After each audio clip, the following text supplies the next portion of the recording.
आज हम बात करेंगे फीलिंग ऑफ कंपल्सन की। कभी कभी कुछ काम करना हमारी मजबूरी होती है, हमें करना पड़ता है। जैसे आप जनरली ये कहते हैं कि मुझे गृह कार्य करना पड़ता है। Most of the students don't like homework. ज़्यादातर स्टूडेंट होमवर्क पसंद नहीं करते हैं, तो वो इस तरीके से बोल देंगे मुझे होमवर्क करना पड़ता है और उसके लिए यूज होगा हैव टू का। यूज होगा हैव टू। हैव टू से हम अपनी फीलिंग ऑफ कंपल्सन बताते हैं। ठीक, तो इसमें हम अपने लिए जब बताते हैं तो हम बोलते हैं आई हैव टू एक्शन।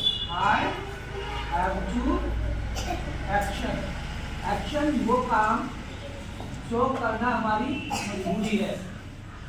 अगर ही सी के लिए बोलेंगे तो he slash she has to action. ठीक, अगर आप अपने भाई बहन के लिए बारे में बताना चाहते हैं तो ही सी का प्रयोग करके आप बता सकते हैं। तो ये फॉर्मूले यू के लिए बोलेंगे तो यू हैव टू एक्शन बोल सकते हैं, या वी हैव टू एक्शन। इस तरीके से चलिए इसमें कुछ एक्शंस ये देखते हैं। जैसे आपके लेवल पे गृह कार्य करना बच्चों को कम अच्छा लगता है। बहुत सारे बच्चों को गृह कार्य करना होता है जुदा होमवर्क। जुदा होमवर्क तो बच्चे कभी कभी कहते हैं आई हैव टू जुदा होमवर्क। और कुछ बच्चे ऐसे होते हैं जो बंक करते हैं क्लास, उन्हें स्कूल आना कम अच्छा लगता है, तो वो इस तरीके से भी बोल सकते हैं कि मुझे स्कूल आना पड़ता है। I have to come to school. I have to come to school. बच्चा एक का बच्चा होता है, उसकी होती है मजबूरी शुरू में आना, ये क्योंकि वो शुरू में नहीं आना चाहता, बाद में हम लोग बड़ा प्रयास करते हैं उसके लिए कि ये कैसे भी बैठे। ठीक, तो वो इस तरीके से बोल सकते हैं आई हैव टू एक्शन। ठीक, कोई भी कार्य करना जिसका मजबूरी होती है, जैसे स्कूल स्कूल होता है डांटना।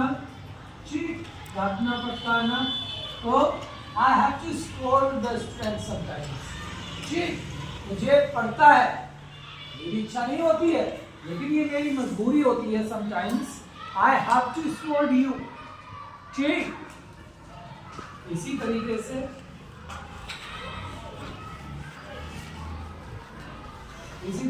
और बहुत सारे काम होते हैं जैसे करना, जैसे अटेंड द क्लास।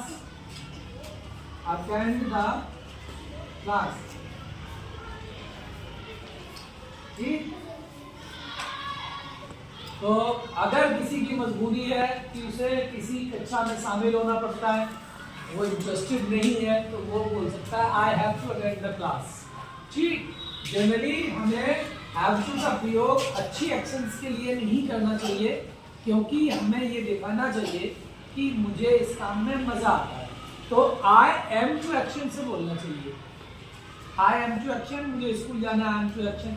लेकिन जब आप हैव टू एक्शन बोल देते हैं I have to go to school, इसका मतलब मुझे स्कूल जाना पड़ता है, यानी स्कूल जाना आपकी मजबूरी है। ठीक, I have to come to school. I have to do the homework. ठीक, इस तरीके से, तो इस तरीके से बहुत सारी एक्शंस लिख सकते हैं। चाइल्ड होता है फटकारना। I have to chide the student sometimes. ठीक, फटकारना पड़ता है। आई डोंट लाइक इट, मुझे ये काम पसंद नहीं है लेकिन कभी उस काम को करना पड़ता है, तो हम बोलते हैं जैसे हमें गृह कार्य करना पड़ता है तो हम कैसे बोलेंगे I have to do the homework. अगर हम कम टू स्कूल का यूज करते हैं I have to come to school, but मैं ये नहीं, I am very interested in coming to school, तो मैं ये नहीं बोलूँगा। लेकिन जो ये सोचते हैं कि उन्हें स्कूल आना पड़ता है तो वो बोलेंगे I have to come to school. I have to come to school. तो इस तरीके से have to have feeling of compulsion, मजबूरी का एहसास। अगर आपको कराना है कि कोई काम करना आपकी मजबूरी है तो आप बोलेंगे आई हैव टू एक्शन। ठीक, अब मैं हिंदी बोलूंगा, आपको इसकी अंग्रेजी बोलनी है। मैं बोलूंगा मुझे गृह कार्य करना पड़ता है, आप क्या बोलेंगे? I have to do the homework. इसकी हम प्रैक्टिस करेंगे।